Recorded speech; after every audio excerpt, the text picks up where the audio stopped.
Good afternoon, Suki Hotu. Thank you very much, Sister Eileen, for the fine introduction. Okay, so today the topic is evil doer grieves, well doer rejoices. We're going to examine two verses of the Dhammapada, verse 15 and 16. Okay, so you can download this from this link and get the PowerPoint slides that we will be using for this sharing, so you can follow along much easier. And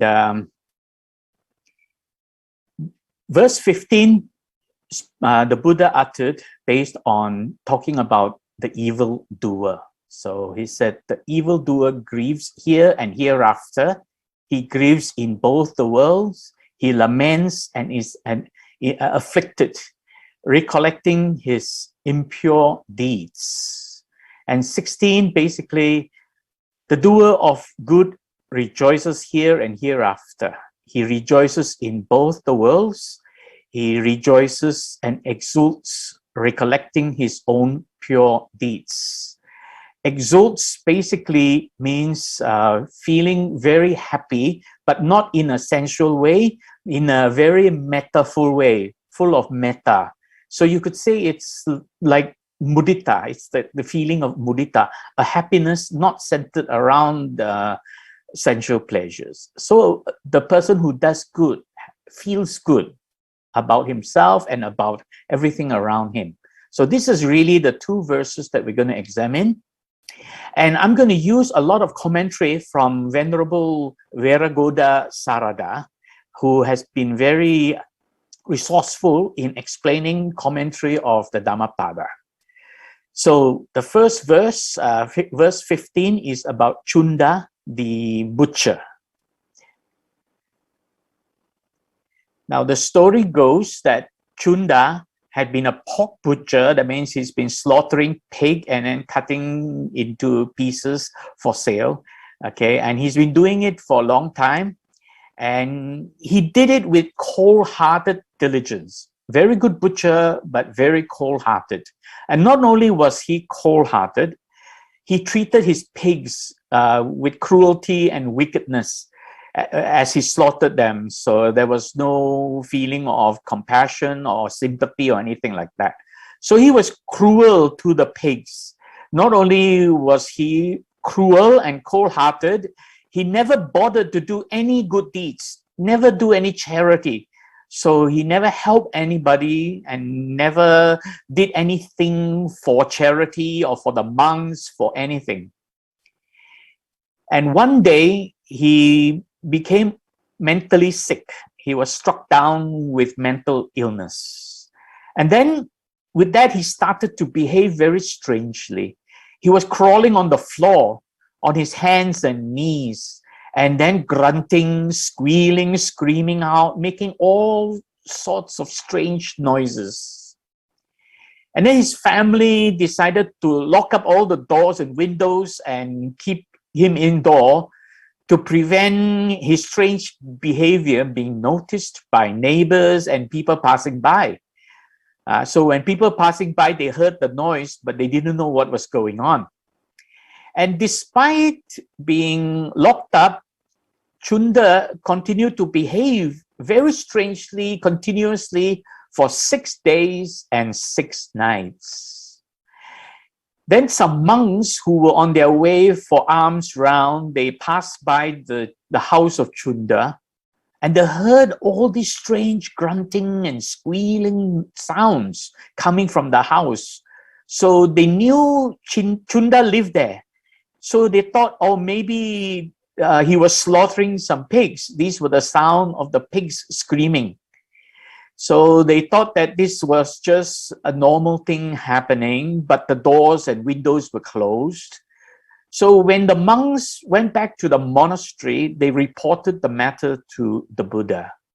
And they also pointed out that because of the screaming and squealing sound, they thought that Chunda must have been very cruel and wicked to the pigs before he slaughtered them. So they reported this to the Buddha. Of course, upon hearing that, the Buddha knew what was going on because the Buddha had this divine vision. He could see really what's happening to Chunda. So the Buddha corrected the monks and told them that Chunda was actually overtaken by the karma of his cruelty and his wickedness to the pigs when he slaughtered them. So in other words, he was suffering from the karma for his wicked acts in the way he treated the pigs. So this is his karma, and that's what he's going through for 6 days and 6 nights. Then on the 7th day, Chunda died in great pain and agony. And as a result of his very evil ways that he treated the pigs, he was reborn in the hell realm. So here he suffered tremendously in the last 7 days of his life. And then when he died, he was reborn in the hell realm and continued to suffer in the hell realm. So when the Buddha had spoken, the monks then said, referring to what happened after Chunda was reborn in the hell realm, they said, "Reverend Sir, having suffered thus here in this world, he went again to a place of suffering and was there reborn." So in other words, Chunda suffered in the final days in his last life, and then he's continued to suffer in his next life, being reborn in hell realm. Okay, so this is what happened to Chunda. So therefore, the Buddha uttered this verse, right? So let's examine the verse word by word. Basically, if we look at the Pali text, it's quite straightforward and very accurately analyzed and translated by Bhante Sarada, okay, Viragoda Sarada, who's actually based in Singapore. So here is the translation by Bhante Sarada, where he says, Ida is in this world, Pekka is in the next world. And papakari means a person who is doing evil deeds, a person who does things which are unwholesome. And sokati is grieving. So in other words, this person is grieving in this world and in the next world, in both worlds. That's ubayata sokati. And he continues to grieve and he is tormented. Not only he is grieving, he's actually suffering greatly, tormented, right? Not only feeling sad and all that, but he's really tormented by what he had done, because moment to moment he continued to recollect, right? Disva means recollecting his own evil actions throughout his life. So continuously thinking about all the evil things he's done, he's tormenting himself. And of course, such a person is probably going through a lot of regret. So this is what this verse is all about, okay? It's basically saying that the evil doer grieves here and hereafter. He grieves in both the worlds. He laments and is afflicted, recollecting his own impure deeds. So this is the verse, okay? All right. So I would like to now share with you another verse, which I'm not explaining, but it's a very important verse. You see, people who do evil deeds are doing it because of a certain emotional arousal. They got emotionally excited, and it is their bad, poor intentions arising in the form of emotional reactions that is driving them to behave in unwholesome ways. And the Buddha mentioned that, right?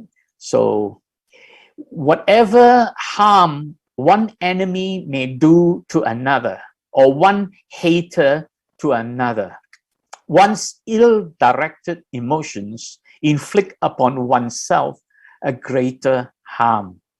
In other words, when a person's mind is tormented and starts to run around with imagination, memory, expectation, he's falling into the spell of emotional excitement.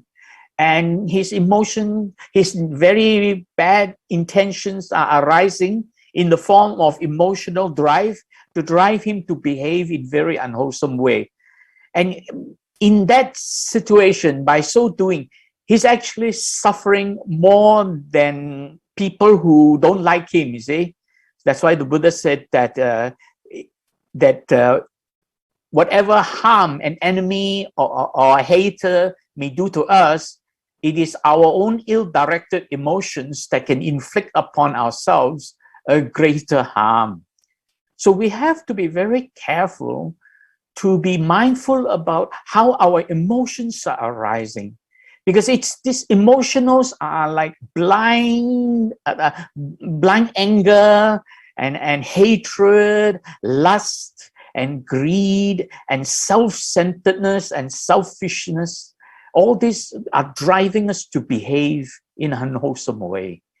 And when emotions arise, it triggers the mind to go into mental proliferation. Imagination, imagining things that are not true, memory, recalling past that's hurting us and making us even more angry, and expectations, try to change the present moment, but things are already as they are. We can't change them. It's already happening. So all this is really putting us under the spell of emotional excitement. And this is causing us a lot of suffering. This is the ill-directed emotions. So it's one of the important lessons we have to learn from this, is to learn how to be mindful of our emotions arising, because it's emotions that are driving us to behave in an unwholesome way. Lust and greed is an emotional reaction. Anger and hatred is an emotional reaction. Delusion of self-centered existence, selfishness, is an emotional reaction. Okay. So the commentary from Venerable Sarada says, people who commit evil actions are unaware of the consequences at the time of action. After doing the action, they tend to repent on seeing the consequences afterwards. And this leads to much grief and suffering. However, it does not mean that one must always suffer the full impact of the consequences of one's deeds without any hope. That means if we do unwholesome acts, it doesn't mean that it is hopeless. We have no way of recovering from that or redeeming ourselves. While we cannot get rid of unwholesome karma or evil karma, we can do good deeds to help ourselves, right? If this was the, if evil karma gives us the full impact and full consequence and no hope of recovering from this, if this was the case, then there is no benefit in leading a spiritual life, nor is there any opportunity to work towards one's salvation. So basically, we can do something about it. We may have done wrong in the past. We may have done unwholesome acts. But if we learn how to change ourselves and do better and do good, the good that we do can actually produce good karma to help us reduce the level of suffering. Right? So that is some hope there of salvation. That's why leading a spiritual life is so important. It is all boiling down to what we think and how we focus our mind on all this. So moving on, Venerable Sarada was very kind in explaining further. He said, doing good deeds and realizing the fruits of one's good deeds, one invariably creates the conditions to reduce or dilute the suffering arising from one's evil deeds. In other words, when we do good, regardless of what we have done in the past, if we continue to learn how to do good and help people and practice metta and karuna, we are actually creating the conditions that if the bad karma we did in the past ripen and comes to hurt us, we can dilute the suffering. Because the good deeds that we have now done can help dilute the suffering from the bad, the ripening of the karma of bad deeds in the past. So it's very important to cultivate this spiritual life and learn how to do good regardless of what has happened in the past. Let the past be and then move on in a spiritual life, doing good, right? Think good, speak good, do good, avoiding evil, and cultivate and purify the mind. That's really what it is. So in this case, because Chunda has never done any good throughout his life, and therefore he has not created any conditions to dilute the suffering. He suffered literally to the maximum. To be reborn in hell realm and stuck there, that is the maximum suffering one can go through, like spending life after life in the hell realm. So the story of Chunda supports, in fact, the very first verse of Dhammapada, that evil begets nothing but evil by way of consequences. Also, that some of the effects of evil deeds are suffered in this very life, not only in the next life, right? So we suffer here and we suffer hereafter. Right? So when we look at the first verse of Dhammapada, the most popular translation by Acharya Buddharakita, it says, mind precedes all mental states. Mind is their chief. They are all mind wrought or mind made. Mind wrought means mind made. If with an impure mind, a person speaks or acts, suffering follows him, like the wheel that follows the feet of the ox, right? This is a fairly popular translation, and most other translators translate in a very similar way. But there is one little thing that I want to point out. See, the Buddha used the word mano. It's mano pubangama. So mano actually is not just talking about the mind, because the word mind is very generic. The Buddha used 3 words to describe mind: mano, chitta, and vijnana. So here, the Buddha used the word mano. Mano is referring to the thinking mind, the cognitive mind. So Bhante Punaji has translated it more precisely, this first verse of Dhammapada, because the key phrase is the very first 2 terms, manopubangama dhamma. Mano meaning the thinking mind. So let's listen to Bhante Punaji explain this first verse of the Dhammapada. The first verse in the Dhammapada, there in the first verse in the Dhammapada, what you get is Mano Pubbangama Dhamma, which is wrongly translated today. There, Mano means the thinking part. I told you there are 2 things, the thinking part and the emotional part, which is called chitta.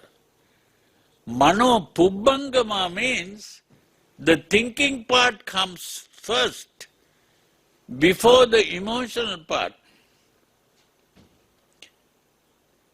So it is by changing the thinking part, which is what is called the cognitive part, that the affective can be controlled.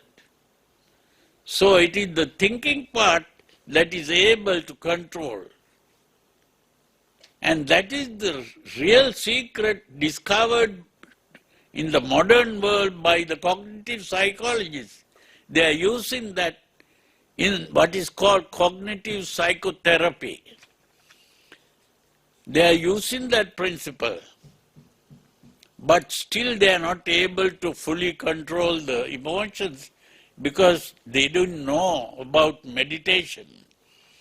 And but the Buddha used this method. So the Buddha was referring to the use of meditation to purify the mind. Okay. So what Bhante Punaji said was that this thinking part, the mano, because of the term mano pubangama dhamma, mano, the thinking part comes first. It precedes everything. So this thinking mind of ours is really directing us to pay attention and focus on something which is wholesome. But unfortunately, emotions arise and disturb it. So we have to be careful about that. So it is our ability to think, and it is the thinking mind that can control the emotional mind. So we have to learn to choose our thoughts. And very often we don't. We allow the emotions to take control. And because of that, emotions turn us to become very emotional. This is really the important lesson of this first and second verse of Dhammapada, Mano Pubangama Dhamma. That is to use our thinking mind to help us tame our emotional mind so that we don't do anything unwholesome. So the first verse related to unwholesome acts, right? Today, modern scientists or psychologists, the cognitive psychologists, they are now practicing what is called cognitive psychotherapy, teaching people how to tame their emotional mind by changing the way they think, changing unhelpful thinking patterns which are not wholesome or not helpful, not productive, okay? So the way we interpret our circumstances determine whether emotions are aroused and whether we can remain calm and composed. I would like to use a very simple real-life example that I go through. You know, I'm aware that since I retired from professional work, staying at home all the time, I was actually putting on a little bit of weight. So from time to time, I go to the shopping malls and I bump into old colleagues who knew me when I was a little bit slimmer. So when they look at me, they would say something like, "Oh, Billy, you're getting so fat." Now, if I were to think of this in an emotional way, I would be thinking, you're trying to hurt my feelings. Then I get angry, you see.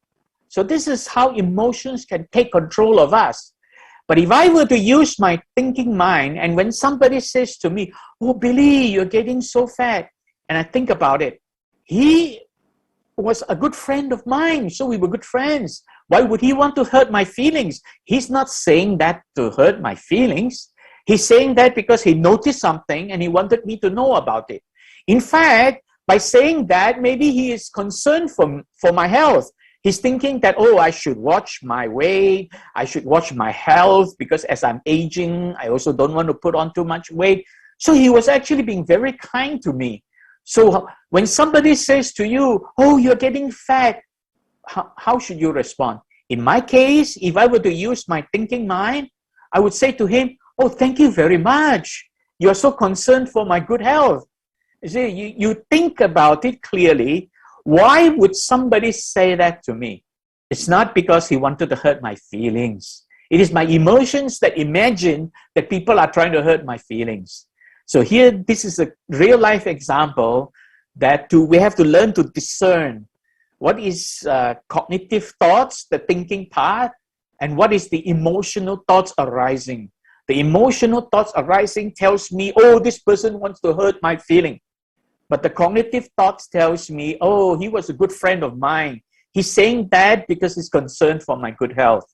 So you can see this is very important. The way you interpret your circumstances. Was he a good friend who has been helpful, you know? So therefore I interpreted it as, oh, he is a friend, he knows me well, and he noticed something, he was trying to tell me something. Not because he was trying to hurt my feelings. So it's the way you interpret your circumstances. It's so important. So the verse that Bhante Punaji translated here is, cognition precedes all experiences. This is Mano Pubangama Dhamma. And it predominates and creates them. That means it's creating our reality. Right? And with vicious thought, that means unwholesome thinking. If we were to speak or act, suffering follows us, just as the carriage wheel follows the hoof of the animal that draws it. This is the first verse of the Dhammapada, that if we were to think with unwholesome thoughts and then we begin to speak and act in the unwholesome ways, then we will experience suffering, like as though, like in the bullock cart, you can see that the wheel is following the hoof of the animal that's drawing it. So that means the Buddha was very wise. He used the bullock cart as the metaphor, because the poor animal is suffering drawing this cart all over the place, right? So this is really a very good metaphor to use to refer to suffering. So it's very important to understand it is the way we think, the way we interpret our circumstances that's going to determine whether we respond in a wholesome way or respond in an unwholesome and evil way. Okay. So now we move on to the next verse, the opposite of the verse 15. This is verse 16, about Dhammika, the virtuous monk. The Buddha spoke this verse in the Jetavana monastery in Savatthi, referring to Dhammika, a virtuous lay disciple. Dhammika had been a very virtuous man all his life. He was very fond of doing charity and also offering alms to the monks. He was very generous and offered food and other requisites to the monks regularly and also on special occasions. So he was in fact so well respected that he was the leader of about 500 people who were virtuous people. So he actually has a following of 500 lay people who are very virtuous and always doing good. And they listen to him, they see him as the leader. That's what Dhammika is. And because he was also a very devoted, disciplined disciple of the Buddha. Okay. And Dhammika had 7 sons and 7 daughters. And all of them, like their father, they were also very virtuous and devoted to doing charity. So they were always kind-hearted. So they actually followed in the footsteps of their father. So, and Dhammika, of course, was getting old. So when he got to an age where it was time for him to go, and he fell sick, he knew his time was up. So when Dhammika was very ill at an old age, he knew that it was time for him to go, you see. And he was literally on his deathbed. And when he was laying there, he told his children, please call the monks and chant for me in my final hour. So they went and fetched all the monks and came to his bedside and started reciting all the sacred texts, sutra after sutra, in his final hour of his life. Okay. So while the monks were in the midst of chanting this Mahasatipatthana Sutra, Dhammika saw, as even with his eyes closed, he could actually literally see in his vision, because he was such a devoted spiritual person, he could literally see 6 decorated chariots from 6 of the celestial worlds that descended to invite him to join one of these 6 worlds. You see, in the sensual world, the human, above the human, there are 6 deva realms. Below the human, there is the animal realm, there is the hungry ghost realm, the peta realm, and then there is also the asura realm, and of course the hell realm. Okay, so that's below the human realm. Above the human realm, there are 6 celestial worlds, deva worlds, and each of these worlds, they send a chariot to fetch Dhammika and ask him, pick one. Which world do you want to go to? So he was such a meritorious and a man full of dana. He was doing a lot of good charity, that the celestial world invited him to be reborn in the celestial realm, and he could choose. Of course, at that time he was not yet an arahant, so therefore he would be reborn. Now he could choose where to be reborn, which of the 6 realms, because they sent, each of the 6 realms sent a chariot to fetch him. So he had to choose which one he wanted to take a ride. Okay. So, not wanting to interrupt the monks chanting away, he told the 6 chariots and the 6 charioters, wait. He basically told them to wait, let the chanting finish. So he just said, wait. But because only he could see the chariots and the charioteers, and he shouted out, or he spoke out, wait. The monks actually thought he was speaking to them. So on hearing Dhammika's utterance of wait, the monks thought that he wanted them to stop. So they thought he asked them to stop. So they decided to stop, they continued the chanting, and they left and went back to the monastery. And after the monks left, the Dhammika summoned his children and told his children that he saw the 6 decorated chariots waiting for him. It's time for him to go. So it was time for him to go. And then he made the decision that he would choose the Tusita realm. Right?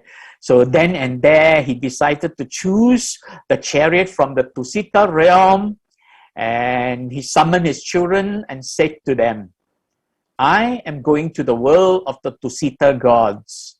Do not be sad. Rejoice.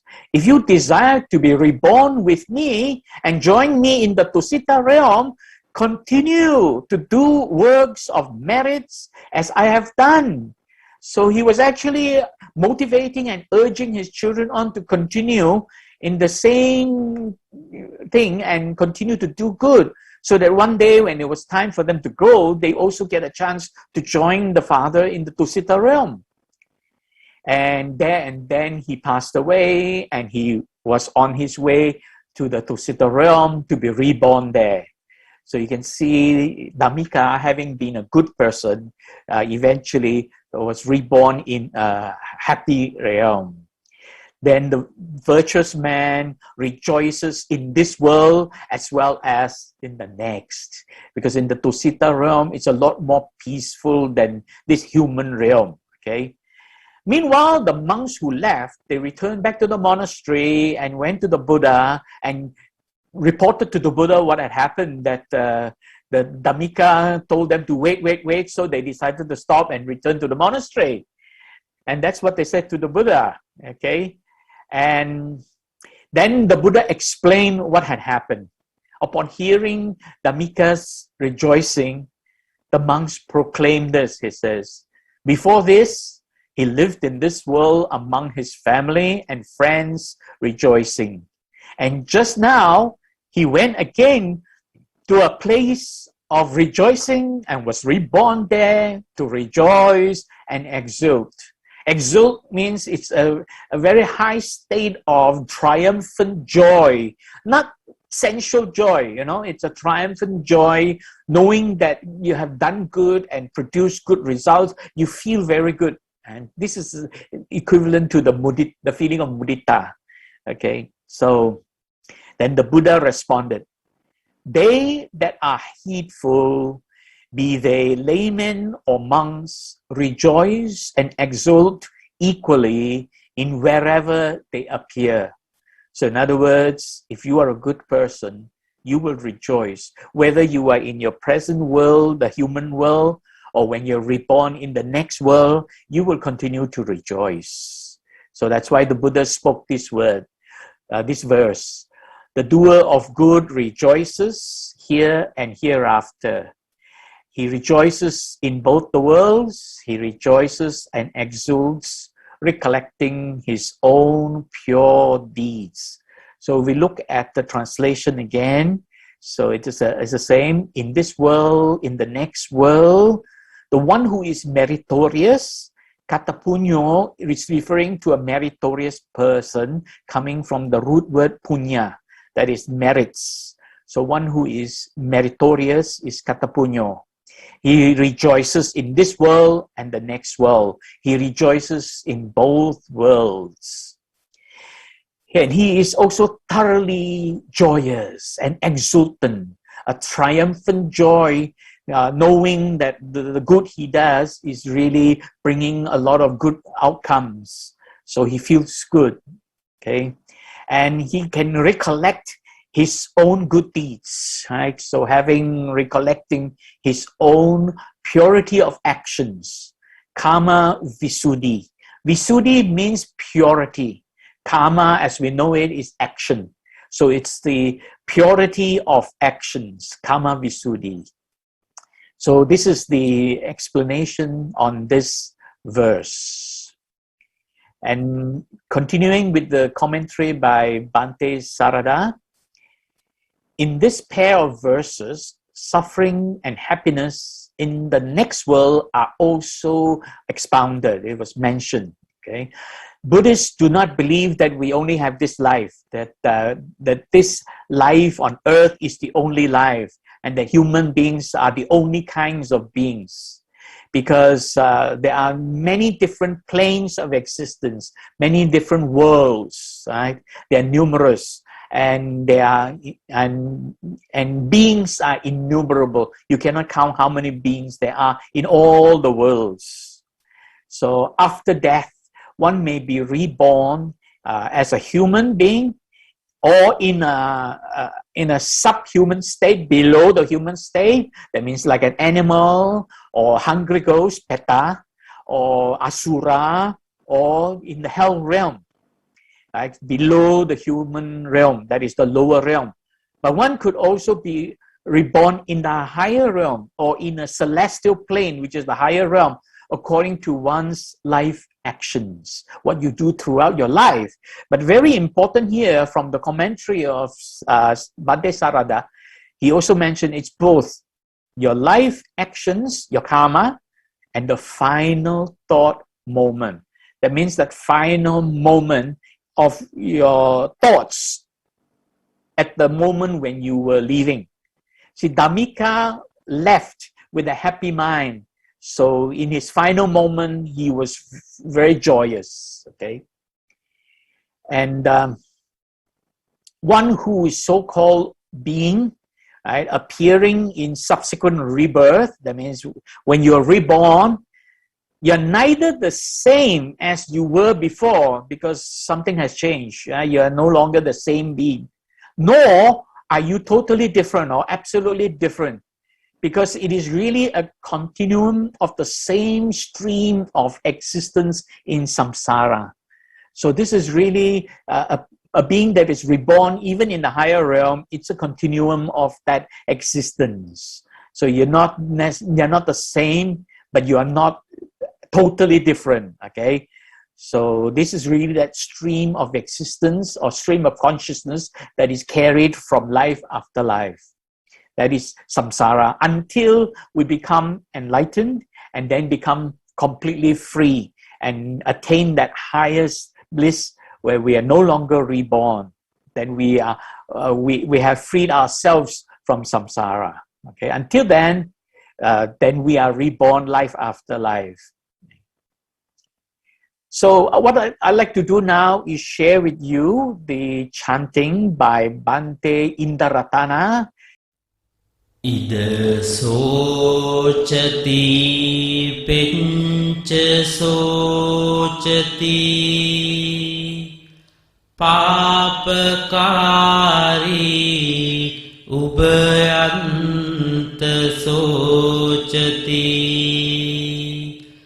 so sochati so vihanyati Disva kamma kilinta mantano Ida modati pencha modati Khata punyo ubayanta modati So modati so pamodati Disva kamma visuddhi mantano. It's very important that when we practice the teachings of the Buddha, we take a humanistic approach, the humanistic way of practicing the teachings of the Buddha. And what do we mean by humanistic? So we have to look at the actual definition of the term humanistic. So here I offer to you from the Merriam-Webster Dictionary online the meaning of the term humanistic. Okay, so it says a doctrine, attitude, or way of life centered on human interests or values, especially a philosophy that usually rejects supernaturalism and stresses on individuals' dignity and worth and capacity for self-realization through reason. In other words, if we look at it, it says human interests or values. That means it's centered around how we human think and the way we value whatever is around us. And we reject supernaturalism. That means we don't get superstitious. We don't think about having some supernatural beings trying to help us or change something for us. Only we can help ourselves. That's what is meant by humanistic. And it stresses on our individual dignity. I mean, what do we regard ourselves, our self-esteem, right? And our self-worth, and our ability, capacity for self-realization through reason.